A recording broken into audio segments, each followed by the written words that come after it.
ఇక్కడ మంగళగిరి ఈ నేతన్న కోడల్లో రాష్ట్రంలో అనేక మంది ఎస్సీ ఎస్టీ పారిశ్రామికవేత్తలు చిన్న సూక్ష్మ తరహా పరిశ్రమలు నడిపేవాళ్ళు ప్రభుత్వం 4 సంవత్సరాల క్రితం మీకు సబ్సిడీ ఇస్తాము, పరిశ్రమలు పెట్టుకోలేదు, బస్సులు కొనుక్కోండి అని చెప్పి వాళ్ళకి ఆశ చూపెట్టి అర్జితుల వైకుంఠం చూపిస్తే ఈరోజు అప్పులు పాలై ఆ బకాయిల్ని విడుదల చేయాలని డిమాండ్ చేయడానికి 20 రోజులుగా ధర్నాలు చేస్తూ ఉన్నారు.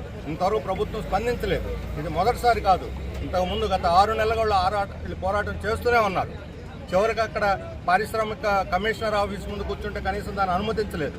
ఇప్పుడు ఇక్కడి నుంచి మేము అంబేద్కర్ విగ్రహానికి పోయి దండేస్తామని అనుమతించడం లేదు. తెలుగుదేశం ఆఫీసులో పోయి వాళ్ళకేదో మొరపెట్టుకుందాం అనుకుంటే అంబేద్కర్ బొమ్మ ఉన్నటువంటి బ్యాడ్జీలను అనుమతించమని చెప్పి లోపలికి అనుమతించకుండా నిరాకరించడం అనేది అంబేద్కర్ని అవమానించడం తప్ప ఇంకోటి కాదు.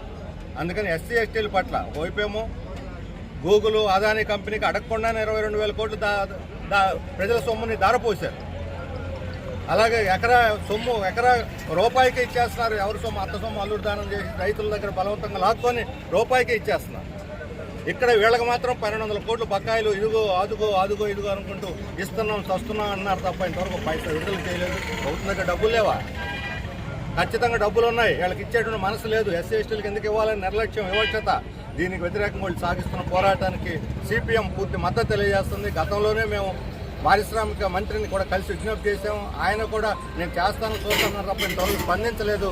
అందుకని తక్షణం ముఖ్యమంత్రి జోక్యం చేసుకుని విడుదల చేయాలి మొత్తం రావాల్సిన బకాయిలను. లేకపోతే వీళ్ళు రోడ్డును పట్టినా కదా వాళ్ళ కుటుంబాలు కూడా అన్యాయం అయిపోతాయి.